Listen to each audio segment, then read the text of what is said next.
Hello వియాస్, ఎలా ఉన్నారు?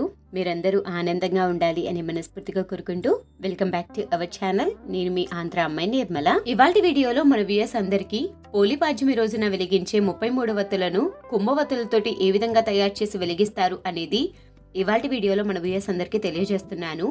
నిన్నటి వీడియోలో నార్మల్ గా వత్తులను ఏ విధంగా తయారు చేసి చూపించాలి అనే విషయాన్ని షేర్ చేశాను. ఎవరైనా చూడకపోతే డిస్క్రిప్షన్ బాక్స్ లో లింక్స్ ను ప్రొవైడ్ చేస్తాను, తప్పకుండా విజిట్ చేయండి. ఈ రోజు కుంభవతిని తయారు చేసుకోవటం కోసం ముందుగా పత్తిలో ఎటువంటి నలకలు గింజలు ఏమీ లేకుండా అన్నిటిని నీట్ గా చేసుకునేసి పత్తి మొత్తాన్ని ఇలా సాఫ్ట్ గా చేసుకోవాలి. ఇలా సాఫ్ట్ గా చేసుకోవటం వల్ల వత్తి అనేది పర్ఫెక్ట్ గా వస్తుంది. అంతేకాకుండా వత్తిలో ఎటువంటి నలకలు గింజలు ఏమీ ఉండవు కాబట్టి ఈజీగా సింపుల్ గా మనము వత్తిని అనేది చేసుకోవచ్చు. ఎక్కువ శ్రమ లేకుండా ఈ వత్తులను మనం తయారు చేసుకోవచ్చు. దీనికోసం ముందుగా కొంచెంగా పత్తిని తీసుకునేసి ముందు సైడు వెనక సైడు రెండు సైడ్లను కొంచెం ఫోల్డ్ చేసినట్లుగా అనేసి ఈ రెండింటిని ఫోల్డ్ చేసేసుకునేసి దానికి కొంచెంగా ఎక్స్ట్రా కాటన్ కనుక పెట్టుకున్నట్లయితే మనకు నార్మల్ వత్తి అనేది తయారైపోతుంది. అలా కాకుండా ఇప్పుడు మనము కుంభవత్తులను వెలిగిస్తున్నాం కదా, కుంభవత్తులు అనగానే కొంచెం వెయిట్ ఎక్కువగా ఉంటాయి కాబట్టి ఎక్కువ క్వాంటిటీలో కాటన్ తీసుకోకుండా కొంచెం క్వాంటిటీలో కాటన్ తీసుకునేసి అటు సైడు ఇటు సైడు ఫోల్డ్ చేసేసి మిడిల్ కు ఫోల్డ్ చేసేసి రెండింటిని కలిపి రౌండ్ గా ఫోల్డ్ చేసేసామనుకోండి, మనకు వత్తి అనేది ఫామ్ అయిపోతుంది. అలా మొత్తము వత్తులను తయారు చేసుకోవాలి. చాలా సింపుల్ ప్రాసెస్ లో ఈ 33 వత్తులను అయితే తయారు చేసుకోవచ్చు. నిన్న వీడియో పెట్టినప్పుడు కామెంట్ చేశారు, అక్క కుంభవత్తులను పెడతారు కదా, ఏంటి ఈ వత్తులు చేసి చూపించారు అని. కుంభవత్తులను ఉపయోగిస్తారు, కొందరు అలాంటి వత్తులను కూడా ఉపయోగిస్తారు. మీకు ఏవి అయితే సునాయాసనంగా చేసుకోగలము అని అనుకుంటారో ఆ వత్తులను తీసుకునేసి వచ్చి మీరు వత్తులను అనేది వెలిగించుకోవచ్చు. ఇలా చక్కగా అన్ని వత్తులను తయారు చేసుకునేసి సిద్ధం చేసి పెట్టుకున్నాను. ఇవి మొత్తం 33 వత్తులను అయితే తయారు చేసుకున్నాను. ఈ 33 వత్తులన్నిటిని ఒక ప్లేట్లోకి షిఫ్ట్ చేసుకునేసి 33 వత్తులు ఉన్నాయా లేదా అని మొత్తాన్ని కౌంట్ చేసుకున్నాను.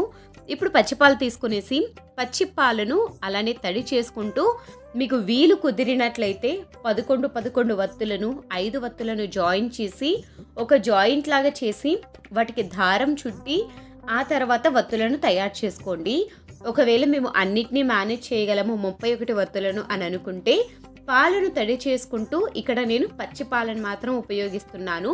పచ్చిపాలను మాత్రం ఉపయోగించాలి.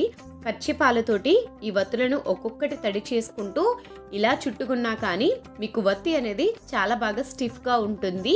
ఒకవేళ వత్తి ఎక్కడైనా కింద పడుతుంది అనే సందేహం ఉంటే దారంతో 11 వత్తులను కలిపి ఒక వత్తిలాగా చేసుకునేసి అన్ని వత్తులను కలిపి జాయింట్ లాగా చేసుకునేసి వత్తిని అనేది చుట్టుకోవచ్చు.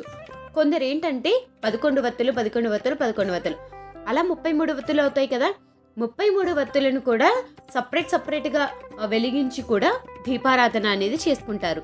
మీ అనుకూలతను బట్టి మీకు ఎలా అయితే వీలు కుదురుతుందో అలా మీరు వత్తులను చేసుకునేసి దీపాలను అనేది వెలిగించుకోవచ్చు. పోలిపాడ్యమి రోజున ఇంట్లో మన చేతులతోటి ఇలా చక్కగా వత్తులను చేసి దేవునికి దీపాన్ని వెలిగించినట్లయితే పుణ్యం చాలా బాగా కలుగుతుంది. బయట నుంచి తీసుకుని వచ్చే వత్తులు ఎవరు తయారు చేస్తారో, ఎలా తయారు చేస్తారో, ఎక్కడి నుంచి వస్తాయో తెలీదు. ఈ వత్తులైతే ఇంట్లో ఉండే పత్తితోటి మన చేతులతోటి స్వయంగా తయారు చేస్తాం కాబట్టి మనకు దక్కాల్సిన పుణ్యం అనేది లభిస్తుంది. ఇన్ని రకాల పూజలు చేస్తూ ఉన్నాం కదా, ఇన్ని రకాల పూజలు చేస్తున్నప్పుడు మన చేతితో వత్తిని తయారు చేసి ఆ దేవుని పూజకు ఉపయోగిస్తే పూజ యొక్క సంపూర్ణ ప్రతిఫలం కూడా లభిస్తుంది. చాలా సింపుల్ గా కుంభవత్తిని ఏ విధంగా తయారు చేసుకోవాలో చూస్తున్నారు కదా.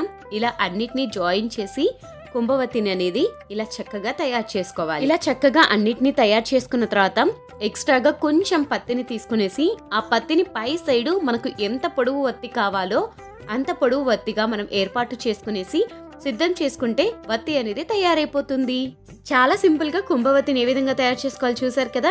ఈ వీడియో మీకు కనుక నచ్చినట్లయితే తప్పకుండా లైక్ చేయండి, షేర్ చేయండి, సబ్స్క్రైబ్ చేయండి. మరొక వీడియోతోటి మళ్ళీ కలుద్దాం.